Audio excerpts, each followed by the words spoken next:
వస్తుంటే దాని శత్రువు వచ్చింది అడవిలో. వస్తుంటే కింద చీమలు పోతున్నాయి. ఏం పోతున్నాయిరా? వినాలి, చీమలు పోతా ఉన్నాయి. అప్పుడు ఆ వైట్ ఎలిఫెంట్ అంటున్నది, ఏయ్ ఇది కూడా తీసుకో, బాగా వస్తుంది క్లారిటీగా. ఏం ఆ చీమలారా మీరు తప్పుకోండి, ఏ కాలేస్తారంటే మీరు చచ్చిపోతారని అంటుంది ఎలిఫెంట్. ఎలిఫెంట్ అంటే ఏంటి? ఏనుగు అంటున్నది.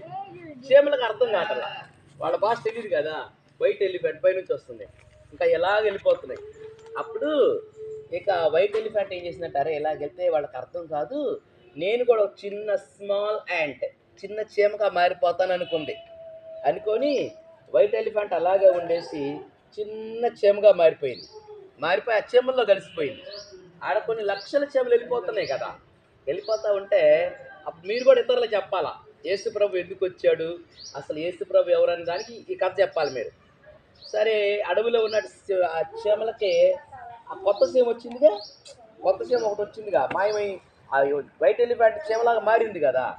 ఇకప్పుడు ఆ కొత్త చీమ ఈ చీమలో చెబుతున్నది, ఏయ్ మీరు ఆ దారి వెళ్ళకండి, నేను చెప్పినట్టుగా నన్ను ఫాలో అవ్వండి అని కొత్త చీమ ఆ చీమలన్నిటి చెప్పింది.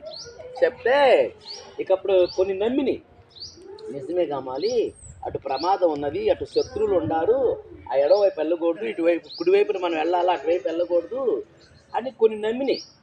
ఎవరవి? చీమలు. ఎవరవి? చీమలు. ఇంగ్లీష్లో ఏమంటాం? యాంట్స్, అంతే కదా.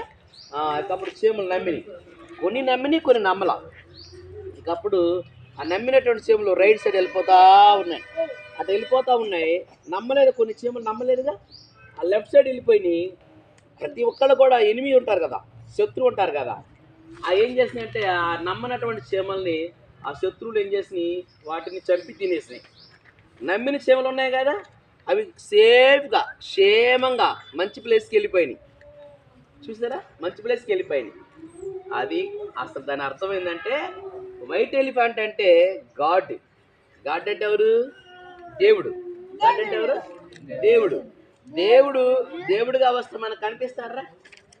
దేవుడు మనకు కనిపిస్తాడా? కనిపించాడు. కాబట్టి ఇక్కడ కింద చీమలు వెళ్ళిపోతున్నాయి కదా, ఇప్పుడా చీమలు వెళ్ళిపోతున్నాయి కదా. చీమలు మనుషులు. చీమలు ఎవరు? మనుషులు. మనకు అర్థం కావటం కోసం, చీమలేమో మనుషులు, వైట్ ఎలిఫెంట్ ఏమో దేవుడు. వైట్ ఎలిఫెంట్ ఎవరు? దేవుడు.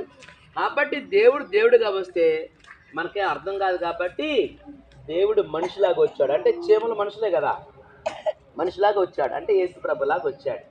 కాబట్టి జీసస్, యేసు ప్రభు 2000 సంవత్సరాల క్రితం వచ్చాడు కదా. వచ్చేసి దేవుని యొక్క వాక్యం చెప్పాడు, అద్భుతాలు చేశాడు, ఆశ్చర్యకారాలు చేశాడు. మనందరి కోసం శిలువలో చనిపోయి ప్రాణం పెట్టి తిరిగి లేచి వెళ్ళిపోయాడు ఆయన. అందుకని యేసయ్యని గురించి అందరూ చెప్తున్నారు. కాబట్టి మీరు నమ్మాలి. నమ్మిన చీమలు అయిపోయినాయి, సేఫ్గా వెళ్ళిపోయినాయి కదా. నమ్మిన చీమలు సేఫ్టీగా ఉన్నాయి, నమ్మని చీమలు అయిపోయినాయి, అవి చనిపోయినాయి. కాబట్టి మనం యేసయ్యని నమ్మాలి, ఆయన మన దేవుడిగా నమ్మాలి, మన రక్షకుడిగా మనం నమ్మాలి. ఆయన నమ్ముకున్నప్పుడు ఆయన మనల్ని బ్లెస్ చేస్తాడు, ఆశీర్వదిస్తాడు. ఎందుకు? వాక్యం ఏంటి?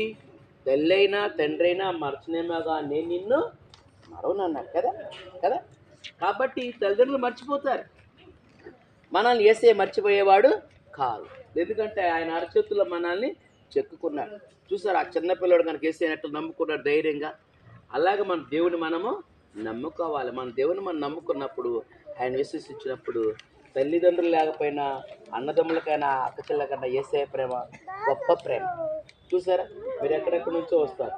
మన అందరమే అనాథలమే, మనందరం కూడా అనాథలమే. నాకు తల్లిదండ్రులే, అమ్మ నాన్నలే వెళ్ళిపోయారు, దేవుని దగ్గరికి వెళ్ళిపోయారు. అయితే యేసయ్య వదిలిపెడతాడా? యేసయ్య వదిలిపెట్టే దేవుడు కాదు. ఆయన ప్రేమ గల దేవుడు, ఆయన ప్రేమించే దేవుడు. కాబట్టి మనము యేసయ్యని నమ్ముకున్నట్లయితే ఆయన మనల్ని విడిచిపెట్టేవాడు కాదు. కాబట్టి మీరు కూడా చెప్పాలి, యేసు ప్రభు దేవుడే మనిషిగా ఈ లోకానికి వచ్చాడు, మనిషిగా వచ్చాడు. ఆయన ఎన్నో అద్భుతాలు చేశాడు, శిలువలో చనిపోయాడు. ఎవరి కోసం? నా కోసం చెప్పండి. ఎవరి కోసము? నా కోసం చెప్పాలి. అందరూ చెప్పండి, ఎవరి కోసం చనిపోయాడు? నా కోసం చనిపోయాడు. యేసయ్య నా కోసం చనిపోయాడు. ఆయన మళ్ళీ తిరిగి పరలోకానికి వెళ్ళిపోయాడు. కాబట్టి మనం ఆయన నమ్ముకున్నప్పుడు దేవుడు మనల్ని ఆశీర్వదిస్తాడు. ఎప్పుడు మన తోడుగా ఉన్నాడు. కాబట్టి ఇంకా ఒక వాగ్దానం చెప్పండి అందరూ. నిన్ను విడువను ఎడబాయను, నీ ప్రాణమును నేను కాపాడుదును. పగల ఎండ దెబ్బైనా నీకు తగలదు, రాత్రి వెన్నెల దెబ్బైనా నీకు తగలదు.